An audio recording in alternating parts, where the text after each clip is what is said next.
Hi everyone, welcome back to my channel. I'm going to do a video today walking you through my car and my girlfriend's car. Sorry about if there's any background noise, there's like a sort of building site going on behind me. My girlfriend's going to show you around her car and I'm going to show you around mine.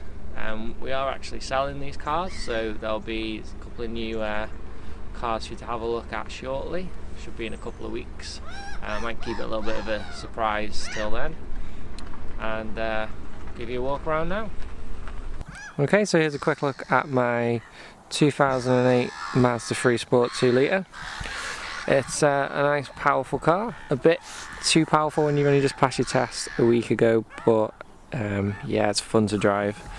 Anything I do struggle with is moving away in it, as I find there's quite a lot of pressure to the clutch, so you have to use quite a bit of force, which hopefully shouldn't be the case in my new car after test driving it.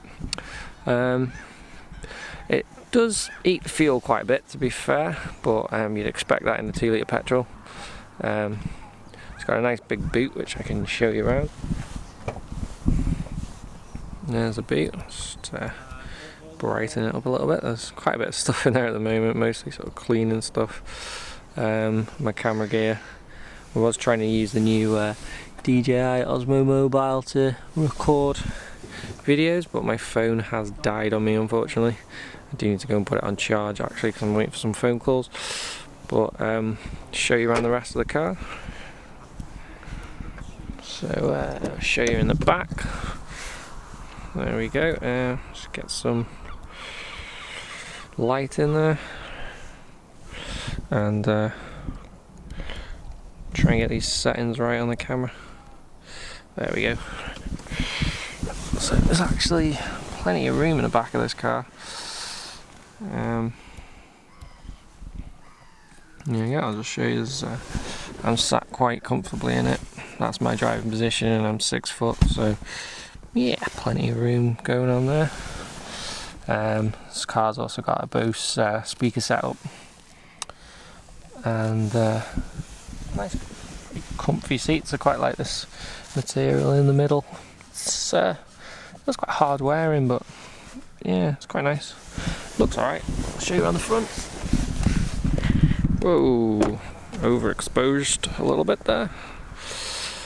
I haven't used my 7D2 in a while, especially not for video, so just getting used to getting the right exposures.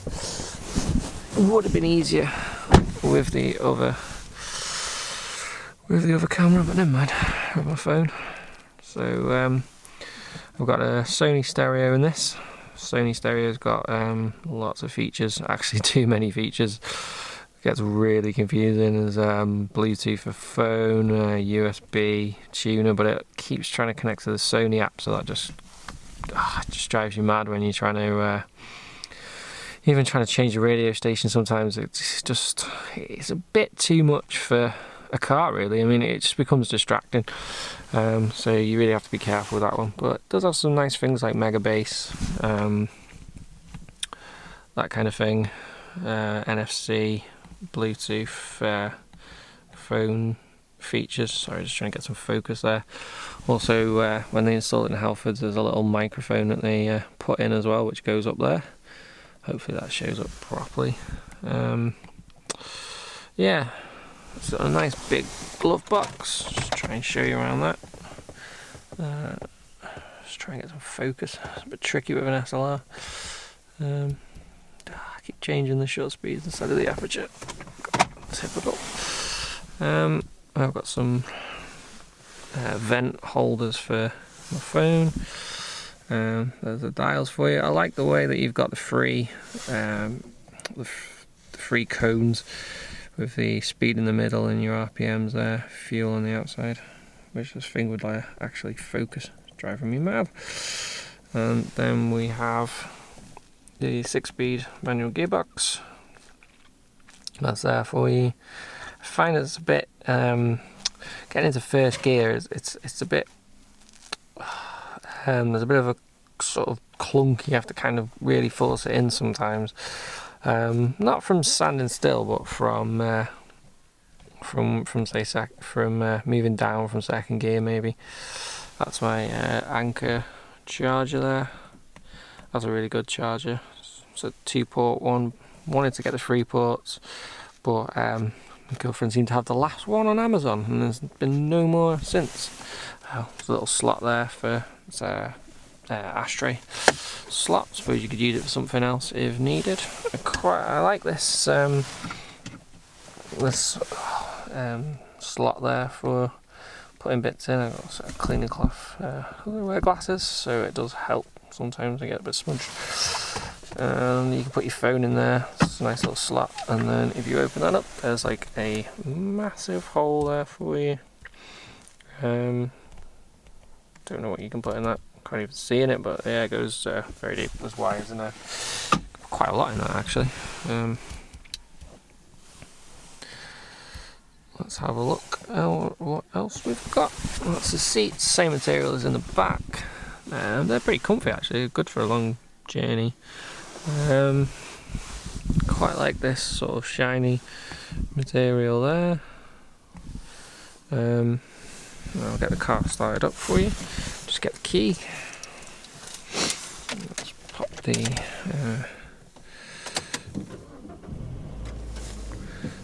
nice engine sound. Dials light up nicely.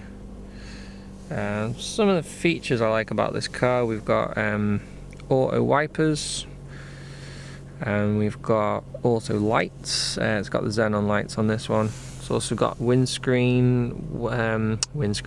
It's got headlight washers as well, which are really smart. Sometimes they do go off though when you're doing like they go like every 5th cycle of the windscreen washers, which can be quite interesting when they do go off. You don't expect it. And yep, there's my stereos with different light setups. You can change that around if you want. And just have a quick rev of the car.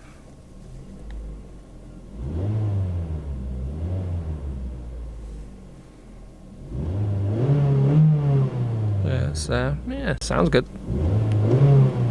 Definitely revs nicely. So when you're getting some decent acceleration going, it sounds good. I think really that's about it for the car. Unfortunately, taking the radio out, that did remove some of the buttons here, so you had like clock and your mileage and that kind of thing, which went out with the pointing there to where it would be, but it went out with the radio, unfortunately, so you can't really see what average MPG is and that, but it was all a bit flaky. It was jumping all over the place, so I don't think that's a huge loss. And that's about it really. It's been a good car, apart from the fact that it is a bit expensive to run. High-ish insurance for me. Tax is about 280 a year, which is pretty high to be fair. And miles per gallon is not the best. Probably about 30 odd if you're lucky. So yeah, that definitely needs to be changed to something a bit more efficient, but still fun to drive, and you'll see that soon. Okay, cheers guys, bye. Hi everyone, this is my Renault Meagane. It's a 2007 car. It's a 1.6 litre. It's quite a nice little nippy car. Does go quite fast when you put your foot down, and it's a little revvy car as well. It's silver and it does 40 miles per gallon. So I'm going to take you inside quick and show you around. Let's get my key.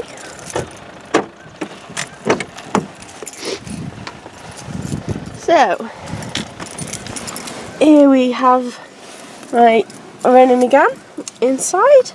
So as you can see there's the speedometer and then the rev counter.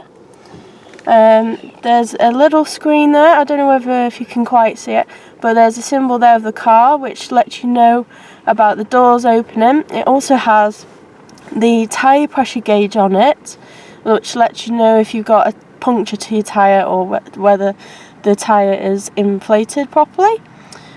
and then the top screen above it is your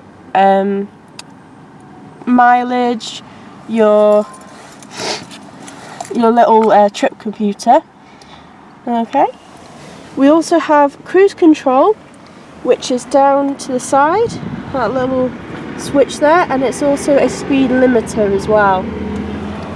And then we have the buttons that controls the speed of the cruise control there on the left of the steering wheel. We have all the normal gadgets there. That stereo isn't the original stereo, that was one I put in for myself. We have the stop button there, and then the little key slot to start the car. We have an unusual handbrake, but it is very nice to use. We have plenty of storage because we got that one there in between the seats. There's little mini ones inside the doors, and there's also ones down on the floor as well for a little storage space. It's quite a nice little car. I'm just going to show you what it's like when you start it up. So we put the key in, foot on the brake, and then press the start-stop. And I'm going to show you what it sounds like when it's revved.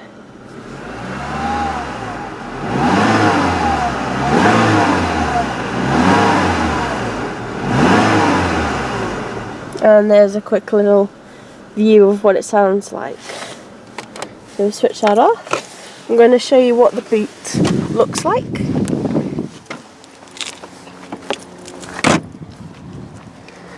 So we've got a little switch just there.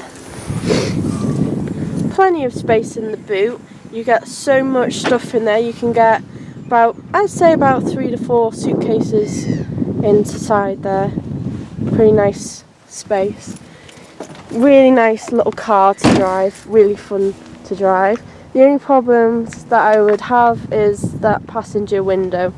Unfortunately, over the 6 months that I've had it, it has gone twice on me, and I got it done again a week ago and it's failed on me again. But other than that, it's a great little car to drive.